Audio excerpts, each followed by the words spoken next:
ही recipe special हिवाळ्यासाठी आहे। हिवाळ्यामध्ये भरपूर प्रमाणामध्ये ओले तुरीचे दाणे येतात। त्याच दाण्यांपासून आज आपण अशी खस्ता कचोरी बनवणार आहोत। तर चला खस्ता तुरीच्या दाण्यांची कचोरी कशी करायची ते बघूया। तुरीचे दाणे हे आपल्याला सोलून घ्यायचे। तुरीच्या शेंगा येतात त्याच्यातून दाणे काढून घ्यायचे आहेत। 150 ग्रॅम तुरीचे दाणे आहेत। वाटीमध्ये एक मोठी वाटी आहे। मटार घेतले 100 ग्रॅम, अर्धी वाटी। 2 टेबलस्पून घेतलेलं आहे सुकं खोबरं, ओलं खोबरं सुद्धा चालेल। हिरव्या मिरच्या, आलं आहे, बडीशेप आहे, थोडे काजूचे काप, बेदाणे आहेत, भरपूर कोथिंबीर, लिंब घेतले एक, 2 टेबलस्पून तीळ घेतलेले आहेत आणि साखर आणि चवीप्रमाणे मीठ। सुरुवातीला इथे पीठ भिजवून घेऊया। 2 कप इथे मी मैदा घेतला आहे। वजनी हा जो मैदा आहे हा 200 ग्रॅम आहे।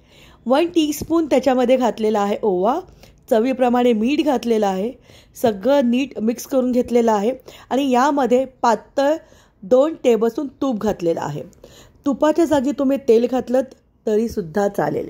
हाताने नीट चोळून घ्यायचं आहे आणि लागेल तसं पाणी टाकून हे पीठ आपल्याला भिजवून ठेवायचं आहे। पीठ आपल्याला घट्ट भिजवायचं आहे कारण आपण ह्याच्या कचोऱ्या करणार आहेत। खूप नरम भिजवलं तर वातड होतात कचोऱ्या। आता ह्याला कमीत कमी अर्धा तास आपल्याला झाकून ठेवायचं आहे। आता आपण सुरुवातीला एक मसाला बनवूया। त्याच्यामध्ये आलं घेतले 2 इंच, तुम्हाला जितकं तिखट हवं असेल तितक्या हिरव्या मिरच्या घ्या। 1 टेबलस्पून बडीशेप घातलेला आहे आणि मिक्सरला ग्राइंड केला आहे। ग्राइंड करताना पाणी अजिबात वापरायचं नाही आहे। बघा कसं खडबडीत असं हे वाटून घेतले। आता हे तुरीचे दाणे सुद्धा आपण मिक्सरला फिरून घेणार आहोत। याची आपल्याला फक्त भरड करायची आहे। ज्या पद्धतीने तुरीच्या दाण्यांची भरड केली आहे त्याच प्रकारे मटारची सुद्धा आपल्याला भरड करून घ्यायची आहे। ह्या तिन्ही वस्तू आपण भरड करून घेतल्यात। आलं, हिरवी मिरचीची भरड, तुरीच्या दाण्यांची भरड आणि मटारची भरड। आता फोडणी करूया। 2 टेबलस्पून तेलामध्ये 1 टीस्पून मी जिरं घातलेलं आहे।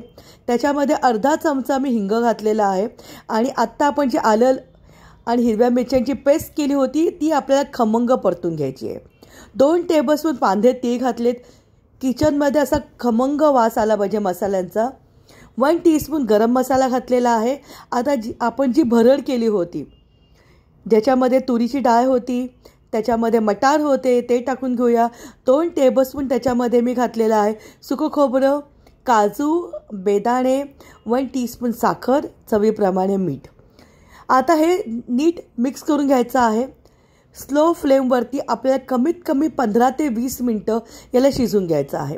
गॅसची फ्लेम आपण एकदम मंद ठेवणार आहोत, वरती झाकण ठेवणार आहोत आणि याला 15 ते 20 मिनटं आपल्याला शिजून द्यायचं आहे। मध्ये मध्ये एकदा ह्याला परतून पण घ्या। तुरीचे दाणे मस्त शिजलेले आहेत। आता यावेळेला गॅसची फ्लेम मी बंद केलेली आहे आणि त्याच्यामध्ये भरपूर कोथिंबीर टाकलेली आहे। याच्यामध्ये अर्धा लिंबाचा रस घातला आहे। मी जो लिंबू वापरला होता खूप मोठा होता, त्याच्यामुळे मी फक्त अर्धा लिंब इथे वापरलेला आहे। लिंबाच्या जागी तुम्ही आमचूर पावडर किंवा चाट मसाला सुद्धा वापरू शकतात। आता हे सारण पूर्णपणे थंड करायचं आहे। थंड झाल्यानंतर त्याचे लहान लिंबा इतके आपल्याला गोळे करायचे आहेत। ही कचोरी खूप जास्त मोठी नाही आहे। सुरतमध्ये ही कचोरी खूप फेमस आहे। तीच कचोरीची रेसिपी मी तुमच्याबरोबर आज शेअर करत आहे। लिंबा इतकेच आपल्याला ह्याचे गोळे करून घ्यायचे। या रेसिपीपासून माझे 15 कचोऱ्या तयार झाल्या होत्या। आता अर्धा तास झालेला आहे। मैदा मस्त भिजलेला आहे। परत एकदा त्याला मळून घेऊया आणि 15 समान आकाराचे आपल्याला गोळे करायचे आहेत। जेवढे आपण लिंबाच्या आकाराचे सारणाचे गोळे केले होते त्याच आकारामध्ये आपल्याला मैद्याचे सुद्धा गोळे करून घ्यायचे आहेत। 15 इक्वल साईजमध्ये मी गोळे करून घेतलेले आहेत। खूप जास्त मोठे नको आहे किंवा खूप जास्त छोटे नको आहेत। आता आपल्याला हे लाटून घ्यायचं आहे। लाटताना अजिबात आपल्याला मैदा वापरायचा नाही आहे। खूप जास्त पातळ जर वाटली तर कचोरी वातड होते आणि खूप जास्त जाडी लाटलीत तर मैदा हा पूर्णपणे शिजत नाही। त्याच्यामुळे आपण ज्या पद्धतीने पराठ्याची थिकनेस ठेवतो तेवढीच थिकनेस ठेवली आहे। आतमध्ये एक सारणाचा गोळा टाकला आहे आणि हाताने दाबत दाबत आपण त्याला बंद करून घेतलेलं आहे। वरचं हे जे एक्स्ट्रा आलेलं पीठ आहे ते काढून घ्यायचं आहे आणि थोडंसं ट्विस्ट करायचं आहे। जसं तुम्ही व्हिडिओमध्ये बघताय 2 हाताने थोडंसं ट्विस्ट केलं तर मस्त वरतून हे पॅक होतं। लाडूसारखं गोल फिरून घेतले आणि बाजूला ठेवून दिले। अजून एक दाखवते। अजून एक सारण आपण भरून दाखवत आहे।